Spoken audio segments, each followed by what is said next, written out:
श्रीमद् वाल्मीकि रामायण के 54वें सर्ग में लंकापुरी का दहन और राक्षसों का विलाप। हनुमान जी के सभी मनोरथ पूर्ण हो गए थे। उनका उत्साह बढ़ता जा रहा था। अतः वह लंका का निरीक्षण करते हुए शेष कार्य के संबंध में विचार करने लगे। अब इस समय लंका में मेरे लिए कौन सा कार्य ऐसा बाकी बच गया है जो इन राक्षसों को अधिक संताप देने वाला हूं। परमता वन को तो मैंने पहले ही उजाड़ दिया था, बड़े बड़े राक्षसों को भी मौत के घाट उतार दिया और रावण की सेना के भी एक अंश का संहार कर डाला। अब दुर्ग का विध्वंस करना शेष रह गया। दुर्ग का विनाश हो जाने पर मेरे द्वारा समुद्र लंघन आदि कर्म के लिए किया गया प्रयास सुखद एवं सफल होगा। मैंने सीता जी की खोज के लिए जो परिश्रम किया है वे थोड़े से ही प्रयत्न द्वारा सिद्ध होने वाले लंका दहन से सफल हो जाएगा। मेरी पूंछ में जो ये अग्नि देव दीप्यमान हो रहे हैं उन्हें इन श्रेष्ठ ग्रहों की आहुति देकर तृप्त करना न्याय संगत जान पड़ता है। ऐसा सोचकर जलती ही पूंछ के कारण बिजली सहित मेघ की भांति शोभा पाने वाले कपि श्रेष्ठ हनुमान जी लंका के महलों पर घूमने लगे। वे वानरवीर राक्षसों के एक घर से दूसरे घर पर पहुंचकर उद्योगों और राजभवनों को देखते हुए निर्भय होकर विचरने लगे। घूमते घूमते वायु के समान बलवान और महान वेगशाली हनुमान उछलकर प्रहस्त के महल पर जा पहुंचे और उसमें आग लगाकर दूसरे घर पर कूद पड़े। वे महापार्श का निवास स्थान था। पराक्रमी हनुमान जी ने उसमें भी कालाग्नि की लपटों के समान प्रज्वलित होने वाली आग फैला दी। तत्पश्चात वे महातेजस्वी महाकपि क्रमशः वज्र दंष्ट शुक और बुद्धिमान सारन के घरों पर कूदे और उनमें आग लगाकर आगे बढ़ गए। इसके बाद वानर योधपति हनुमान जी ने इंद्रविजयी मेघनाथ का घर जलाया, फिर जम्बूमाली और सुमाली के घरों को फूंक दिया। तदनंतर रश्मि केतु, सूर्य शत्रु, हरस्वकरण, दंष्ट, राक्षस रोमश, रन उन्मत्त मत, ध्वजग्रीव, भयानक विद्युंजिह, हस्तिमुख, क्राल, विशाल, सुनीताक्ष, कुंभकर्ण, मकराक्ष, नरांतक, कुंभ, दुरात्मा, निकुंभ, यज्ञ शत्रु और ब्रह्म शत्रु आदि राक्षसों के घरों में जाकर उन्होंने आग लगाई। उस समय महातेजस्वी कपि श्रेष्ठ हनुमान जी ने केवल विभीषण का घर छोड़कर अन्य सब घरों में क्रमशः पहुंचकर उन सब में आग लगा दी। महायशस्वी कपि कुंजर पवन कुमार ने विभिन्न बहुमूल्य भनुओं ने जाकर समृद्धिशाली राक्षसों के घरों की सारी संपत्ति जलाकर भस्म कर डाली। सबके घरों को लांघते हुए शोभाशाली प्रकर्मी हनुमान राक्षस राज रावण के महल पर जा पहुंचे। वहीं लंका के सब महलों में श्रेष्ठ भांति भांति के रत्न से विभूषित मेरु पर्वत के समान ऊंचा और नाना प्रकार के मांगलिक उत्सवों से शोभित था।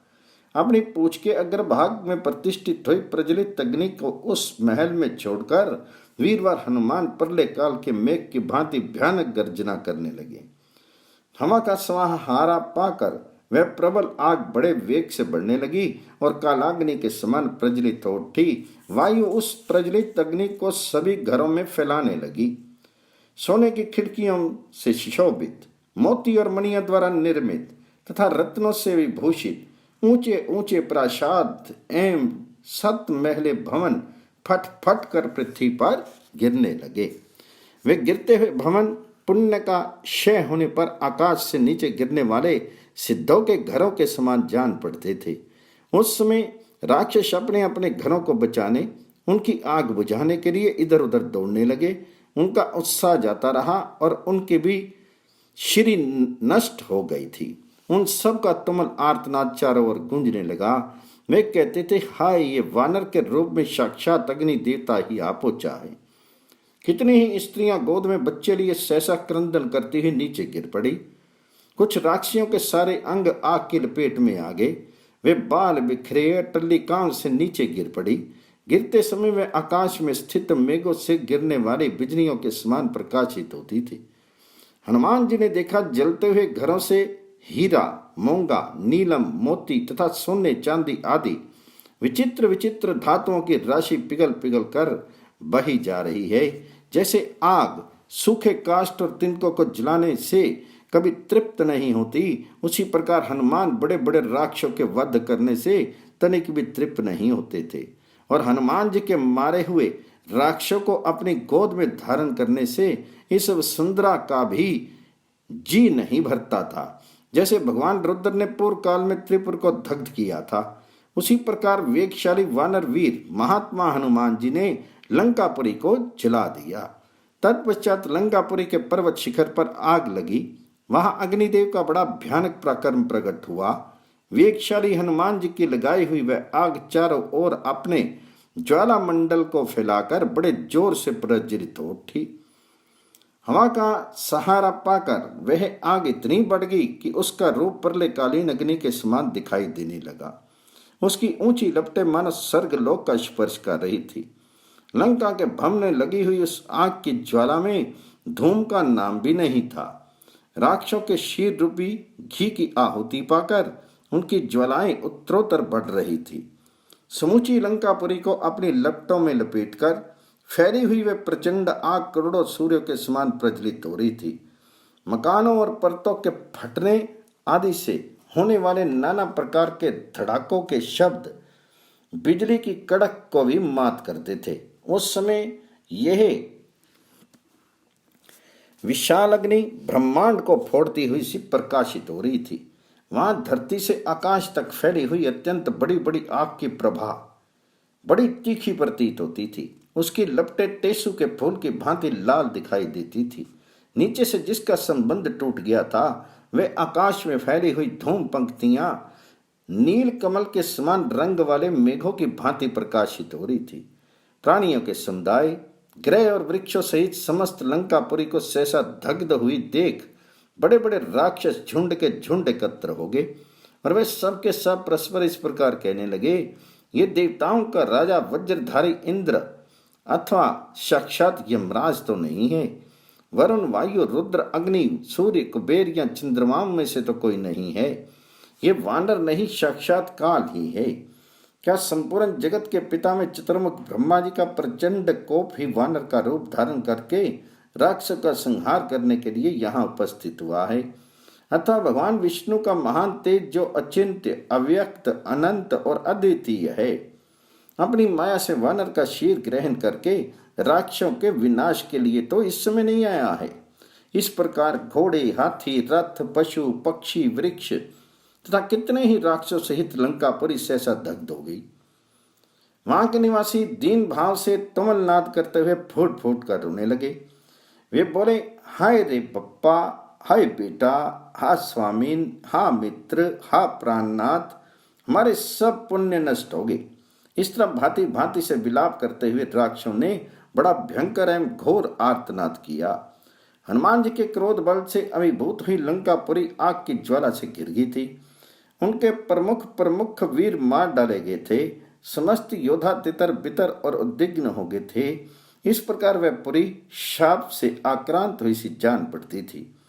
महामनस्वी हनुमान जी ने लंकापुरी को शंभु ब्रह्मा जी के रोष से नष्ट हुई पृथ्वी के समान देखा। वहां के समस्त राक्षस बड़ी घबराहट में पड़कर त्रस्त और विषादग्रस्त हो गए थे। अत्यंत प्रज्वलित ज्वालामालाओं से अलंकृत अग्निदेव ने उस पर अपनी छाप लगा दी थी। पवन कुमार वानरवीर हनुमान जी उत्तम उत्तम वृक्षों से भरे हुए वन को उजाड़कर युद्ध में बड़े बड़े राक्षसों को मारकर तथा सुंदर महलों से शोभित लंकापुरी को जलाकर शांत हो गए। महात्मा हनुमान बहुत से राक्षसों का वध और बहुसंख्यक वृक्षों से भरे हुए प्रमदा वन का विध्वंस करके निशाचरों के घरों में आग लगाकर मन ही मन श्री रामचंद्र जी का स्मरण करने लगे। तदनंतर संपूर्ण देवताओं में ने वानर वीरों में प्रधान महाबलवान, वायु के समान वेगवान, परम बुद्धिमान और वायु देवता के श्रेष्ठ पुत्र हनुमान जी का स्तवन किया। उनके इस कार्य से सभी देवता, मुनिवर, गंधर्व, विद्याधर, नाग तथा संपूर्ण महान प्राणी अत्यंत प्रसन्न हुए। उनके उस हर्ष की कहीं तुलना नहीं थी। मातजस्वी महाकवि पवन कुमार वृंदावन को उजाड़कर युद्ध में राक्षसों को मारकर और भयंकर लंकापुरी को जलाकर बड़ी शोभा पाने लगे। श्रेष्ठ भवनों के विचित्र शिखर पर खड़े हुए वानर राज सिंह हनुमान अपनी जलती पूंछ से उठती हुई ज्वालामालाओं से अलंकृत होकर तेज पुंज से दीप्यमान सूर्य देव के समान प्रकाशित होने लगे। इस प्रकार सारी लंकापुरी को पीड़ा देकर वानर शिरोमणि महाकपि हनुमान जी ने उस समय समुद्र के जल में अपनी पूंछ को आग को बुझाया। तत्पश्चात लंकापुरी को दग्ध हुई देख देवता, गंधर्व, सिद्ध और महर्षि बड़े विस्मित हुए। उस समय वानर श्रेष्ठ महाकपि हनुमान को देख ये कालाग्नि ऐसा मानकर समस्त प्राणी भय से थर्रा उठे। 55वां सर्ग। वानरवीर हनुमान जी ने जब देखा कि सारी लंकापुरी जल रही है, वहां के निवासियों पर त्रास छा गया है और राक्षसगण अत्यंत भयभीत हो गए हैं, तब उनके मन में सीता के दग्ध होने की आशंका से बड़ी चिंता हुई। साथ ही उन पर महान त्रास छा गया और उन्हें अपने प्रति घृणा सी होने लगी। वे मन ही मन कहने लगे, हाय, मैंने लंका को जलाते समय ये कैसा कुत्सित कर्म कर डाला। जो महामनस्वी महात्मा पुरुष उठे हुए कोप को अपनी बुद्धि के द्वारा उसी प्रकार रोक देते हैं जैसे साधारण लोग जल से प्रज्वलित अग्नि को शांत कर देते हैं, वे ही इस संसार में धन्य हैं। क्रोध से भर जाने पर कौन पुरुष पाप नहीं करता। क्रोध के वशीभूत हुआ मनुष्य गुरुजनों की भी हत्या कर सकता है। क्रोधी मानव साधु पुरुषों पर भी कटु वचनों द्वारा आक्षेप करने लगता है। अधिक कुपित हुआ मनुष्य कभी इस बात का विचार नहीं करता कि मुंह से क्या कहना चाहिए और क्या नहीं। क्रोधी के लिए कोई ऐसा बुरा काम नहीं जिसे वह नहीं कर सके और कोई ऐसी बुरी बात नहीं जिसे वह मुंह से ना निकाल सके। जो हृदय में उत्पन्न हुए क्रोध को क्षमा के द्वारा उसी तरह निकाल देता है जैसे सांप अपनी प्राणी कैंचुल को छोड़ देता है, वही पुरुष कहलाता है। मेरी बुद्धि बड़ी खोटी है, मैं निर्लज और महान पापाचारी हूँ। मैंने सीता की रक्षा का कोई विचार न करके लंका में आग लगा दी और इस तरह अपने स्वामी की ही हत्या कर डाली। मुझे धिक्कार है। यदि ये सारी लंका जल गई तो आर्या जानकी भी निश्चय ही उसमें दग्ध हो गई होगी। ऐसा करके मैंने अनजान में अपने स्वामी का सारा काम ही चौपट कर डाला। जिस कार्य की सिद्धि के लिए सारा उद्योग किया गया था वह कार्य ही मैंने नष्ट कर दिया, क्योंकि लंका जलाते समय मैंने सीता की रक्षा नहीं की। इसमें संदेह नहीं कि यह लंका दहन एक छोटा सा कार्य शेष रह गया था जिसे मैंने पूर्ण किया, परंतु क्रोध से पागल होने के कारण मैंने श्री रामचंद्र जी के कार्य को जो जड़ ही काट डाली। लंका का कोई भी भाग ऐसा नहीं दिखाई देता जहां आग ना लगी हो। सारी पुरी ही मैंने भस्म कर डाली, अतः जानकी नष्ट हो गई। ये बात स्वतः स्पष्ट हो जाती है। यदि अपनी विपरीत बुद्धि के कारण मैंने सारा काम चौपट कर दिया तो यहीं आज मेरे प्राणों का भी विसर्जन हो जाना चाहिए। यही मुझे अच्छा जान पड़ता है। अब मैं जलती आग में कूद पड़ूं या वड़वा नल के मुख में अथवा समुद्र में निवास करने वाले जल जंतुओं को ही यहाँ अपना शीर समर्पित कर दूं। जब मैंने सारा कार्य ही नष्ट कर दिया तब अब जीते जी कैसे वानर राज सुग्रीव अथवा उन दोनों पुरुष सिंह श्री राम और लक्ष्मण का दर्शन कर सकता हूँ या उन्हें अपना मुंह दिखा सकता हूँ। मैंने रोष के दोष से तीनों लोगों को में विख्यात इस वानरोचित चपलता का ही यहाँ प्रदर्शन किया है। ये राजस भाव कार्य साधन में असमर्थ और अव्यवस्थित है। इसे धिक्कार है, क्योंकि इस रजोगुण मूलक क्रोध के ही कारण समर्थ होते हुए भी मैंने सीता की रक्षा नहीं की। सीता के नष्ट हो जाने से वे दोनों भाई श्री राम और लक्ष्मण भी नष्ट हो जाएंगे। उन दोनों का नाश होने पर बंधु बांधवों सहित सुग्रीव भी जीवित नहीं रहेंगे। फिर इसी समाचार को सुन लेने पर भ्रातृवत्सल धर्मात्मा भरत और शत्रुघ्न भी कैसे जीवन धारण कर सकेंगे। इस प्रकार धर्मनिष्ठ इक्ष्वाकु वंश के नष्ट हो जाने पर सारी प्रजा भी शोक संताप से पीड़ित हो जाएगी, इसमें संशय नहीं है। अतः सीता की रक्षा न करने के कारण मैंने धर्म और अर्थ के संग्रह को नष्ट कर दिया। अतः मैं बड़ा भाग्यहीन हूँ। मेरा हृदय रोष दोष के वशीभूत हो गया है, इसलिए मैं अवश्य समस्त लोक का विनाश हो गया है। मुझे संपूर्ण जगत के विनाश के पाप का भागी होना पड़ेगा। इस प्रकार चिंता में पड़े हुए हनुमान जी को कोई शुभ शकुन दिखाई पड़े जिसके अच्छे फलों को वे पहले भी प्रत्यक्ष अनुभव कर चुके थे, अतः वे फिर इस प्रकार सोचने लगे, अथवा संभव है सर्वांग सुंदरी सीता अपने ही तेज से सुरक्षित हो। कल्याणी जनक नंदिनी का नाश कदापि नहीं होगा, क्योंकि आग आग को नहीं जलाती है। सीता अमित तेजस्वी धर्मात्मा भगवान श्री राम की पत्नी है। वे अपने चित्र के बल से पातिव्रत्य के प्रभाव से सुरक्षित है। आग उन्हें छू भी नहीं सकती। अवश्य श्री राम के प्रभाव तथा विधेय नंदिनी सीता के पुष्प पुण्य बल से ही ये दाहक अग्नि मुझे नहीं जला सकती है। फिर तो भरत आदि तीनों भाइयों की आराध्य देवी और श्री रामचंद्र जी की हृदय वल्लभा है, वे आग से कैसे नष्ट हो सकेगी। ये दाहक एवं अविनाशी अग्नि सर्वत्र अपना प्रभाव रखती है, सबको जला सकती है। तो भी ये जिनके प्रभाव से मेरी पूंछ को नहीं जला पाती है, उन्हीं साक्षात माता जानकी को कैसे जला सकेंगी। उस समय हनुमान जी ने वहां विस्मित होकर पुनः उन घटना को स्मरण किया जबकि समुद्र के जल में उन्हें मैनाक पर्वत का दर्शन हुआ था। वे सोचने लगे, तपस्या, सत्य भाषण तथा पति में अनन्य भक्ति के कारण आर्या सीता ही अग्नि को जला सकती है, आग उन्हें नहीं जला सकती।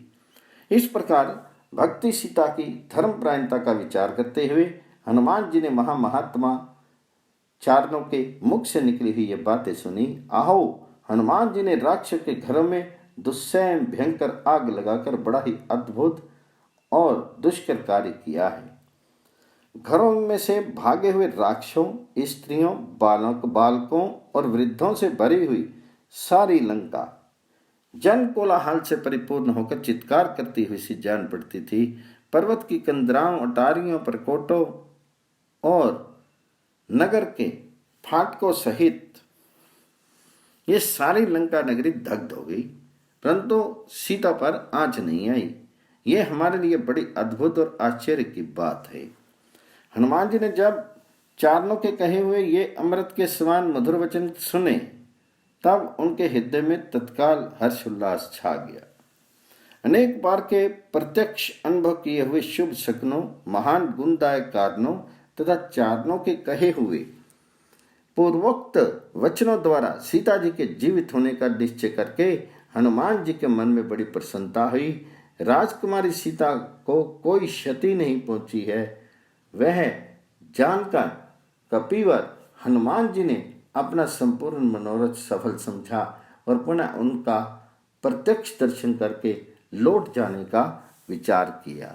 इस प्रकार श्री वाल्मीकि निर्मित आर्ष रामायण आदि काव्य के सुंदर कांड में 55वां सर्ग पूर्ण हुआ। तदनंतर हनुमान जी अशोक वृक्ष के नीचे बैठी हुई जानकी जी के पास गए और उन्हें प्रणाम करके बोले, आ रही है, सौभाग्य की बात है कि इस समय मैं आपको कुशल देख रहा हूँ। सीता अपने पति के स्नेह में डूबी हुई थी। वे हनुमान जी को प्रस्थान करने के लिए उद्यत जान उन्हें बारंबार देखती हुई बोली, तात निष्पाप वानर वीर, यदि तुम उचित समझो तो एक दिन और यहाँ किसी वृक्ष स्थान में गुप्त रूप से ठहर जाओ। आज विश्राम करके कल चले जाना। वानर प्रवर, तुम्हारे निकट रहने से मुझे मंद भागनी का अपार शोक भी थोड़ी देर के लिए कम हो जाएगा। कपिश्रेष्ठ, वानर शिरोमणि, जब तुम चले जाओगे तब फिर तुम्हारे आने तक मेरे प्राण रहेंगे या नहीं, इसका कोई विश्वास नहीं है। वीर, मुझ पर दुख पड़ते गए हैं। मैं मानसिक शोक से दिन दिन दुर्बल होती जा रही हूँ। अब तुम्हारा दर्शन ना होना मेरे हृदय को और भी विदीर्ण करता रहेगा। वीर, मेरे सामने ये संदेह अभी तक बना ही हुआ है कि बड़े बड़े वानरों रीछों के सहायक होने पर भी महाबली सुग्रीव इस दुर्लंघ समुद्र को कैसे पार कर लेंगे। उनकी सेना के वे वानर और भालू तथा वे दोनों राजकुमार श्री राम और लक्ष्मण भी इस महासागर को कैसे लांघ सकेंगे। तीन ही प्राणियों में इस समुद्र को लांघने की शक्ति है, तुम में, गरुड़ में और वायु देवता में। इस कार्य संबंधी दुष्कर प्रतिबंध के उपस्थित होने पर तुम्हें क्या समाधान दिखाई देता है, बताओ, क्योंकि तुम कार्य कुशल हो। शत्रु वीरों का संहार करने वाले कपिश्रेष्ठ, इसमें संदेह नहीं कि इस कार्य को सिद्ध करने में तुम अकेले ही पूर्ण समर्थ हो। परंतु तुम्हारे द्वारा जो विजय रूप फल की प्राप्ति होगी उससे तुम्हारा ही यश बढ़ेगा, भगवान श्री राम का नहीं। परंतु शत्रु सेना को पीड़ा देने वाले श्री रामचंद्र जी यदि लंका को अपनी सेना से पददलित करके मुझे यहाँ से ले चलें तो वह उनके योग्य पराक्रम होगा। अतः तुम ऐसा उपाय करो जिससे युद्धवीर महात्मा श्री रामचंद्र जी उनके योग्य पराक्रम प्रकट हो। सीता जी की यह बात स्नेह युक्त तथा विशेष अभिप्राय से भरी हुई थी। इसे सुनकर वीर हनुमान जी ने इस प्रकार उत्तर दिया, देवी, वानर और भालुओं की सेनाओं के स्वामी कपिश्रेष्ठ सुग्रीव बड़े शक्तिशाली पुरुष हैं। वे तुम्हारे उद्धार के लिए प्रतिज्ञा कर चुके हैं। विधेय नंदिनी, अतः वे वानर राज सुग्रीव सहस्त्रों कोटि वानरों से घिरे हुए तुरंत यहाँ आएंगे। साथ ही वे दोनों वीर नरश्रेष्ठ श्री राम और लक्ष्मण भी एक साथ आकर अपने सैनिकों से इस लंकापुरी का विध्वंस कर डालेंगे। वरारोही, राक्षस राज रावण को उनके सैनिकों सहित काल के गाल में डालकर श्री रघुनाथ जी आपको साथ लेकर शीघ्र ही अपनी पुरी को पधारेंगे। इसलिए आप धैर्य धारण करें, आपका भला हो, आप समय की प्रतीक्षा करें।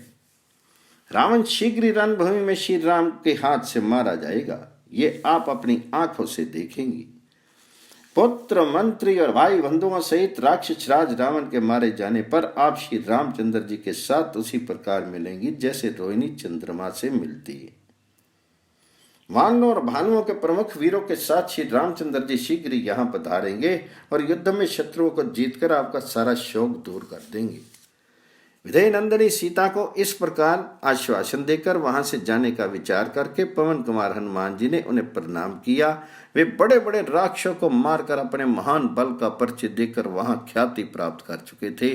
उन्होंने सीता को आश्वासन देकर लंकापुरी को व्याकुल करके रावण को चकमा देकर उसे अपना भयानक बल दिखाकर विदेही को प्रणाम करके पुनः समुद्र के बीच से होकर लौट जाने का विचार किया। अब यहाँ उनके लिए कोई कार्य बाकी नहीं रह गया था। अतः अपने स्वामी श्री रामचंद्र जी के दर्शन के लिए उत्सुक होकर वे शत्रु मर्दन कपिश्रेष्ठ हनुमान पर्वतों में उत्तम अरिष्टगिरी पर चढ़ गए। ऊंचे ऊंचे पदम के समान पर्वत वर्ण वाले वृक्षों से सेवित नीली वन श्रेणियों वालों मानो उस पर्वत का परिधान वस्त्र थी। शिखरों पर लटके हुए श्याम मेघ उसके लिए उत्तरीय वस्त्र थे, ऐसा प्रतीत होता था। सूर्य की कल्याण में किरणें प्रेम पूर्वक उसे जगाती सी जान पड़ती थी। नाना प्रकार के धातु मानो उसके खुले हुए नेत्र थे, जिससे वह सब कुछ देखता हुआ सा स्थित था। प्रतीय नदियों की जल राशि के गंभीर घोष से ऐसा लगता था मानो वह पर्वत सस्वर वेद पाठ कर रहा हो। अनेकानेक झरनों के कलकल नाद से वह अरिष्टगिरी स्पष्टता गीत सा गा रहा था। ऊंचे ऊंचे देवदारू वृक्षों के कारण मानो हाथ ऊपर उठाए खड़ा था। सब और जल प्रपातों की गंभीर ध्वनि से व्याप्त होने के कारण चिल्लाता या हल्ला मचाता सा जान पड़ता था। झूमते हुए सरकंडों के श्याम वनों से वह कामता सा प्रतीत होता था। वायु के झोंके खाकर हिलते और मधुर ध्वनि करते बांसों से उपलक्षित होने वाला वह पर्वत मानो बांसुरी बजा रहा था। भयानक विस्तर सर्पों की फुंकार से लंबी सांस खींचता सा जान पड़ता था। कोहरे के कारण गहरी प्रतीत होने वाली निश्चल गुफाओं द्वारा वह ध्यान सा कर रहा था। उठते हुए मेघों के समान शोभा पाने वाले पार्श्ववर्ती पर्वतों द्वारा सब ओर विचरता सा प्रतीत होता था। मेघमालाओं से अलंकृत शिखरों द्वारा वह आकाश में अंगड़ाई सी ले रहा था। अनेकानेक श्रृंगों से व्याप्त तथा बहुत सी कंदराओं से शोभित था। शाल, ताल, करण और बहुसंख्यक बांस के वृक्ष उसे सब ओर से घेरे हुए थे। फूलों के भार से लदे और फैले हुए लता वितान उस पर्वत के अलंकार थे। नाना प्रकार के पशु वहां सब ओर भरे हुए थे। विविध धातुओं के पिघलने से उसकी बड़ी शोभा हो रही थी। वह पर्वत बहुसंख्यक झरनों से भूषित तथा राशि राशि शिलाओं से भरा हुआ था। महर्षि, यक्ष, गंधर्व, किन्नर और नागगण वहां निवास करते थे। लताओं और वृक्षों द्वारा वह सब ओर से आच्छादित था। उनकी कंदराओं से सिंह दहाड़ रहे थे। व्याघ्र आदि हिंसक जंतु भी वहां सब ओर फैले हुए थे। स्वादिष्ट फलों से लदे हुए वृक्ष और मधुर कंद मूल आदि की वहां बहुतायत थी। ऐसे रमणीय पर्वत पर वानर शिरोमणि पवन कुमार हनुमान जी श्री रामचंद्र जी के दर्शन की शीघ्रता और अत्यंत हर्ष से प्रेरित होकर चढ़ गए। उस पर्वत के रमणीय शिखरों पर जो शिलाएं थी वे उनके पैरों के आघात से भारी आवाज के साथ चूर चूर होकर बिखर रही थी।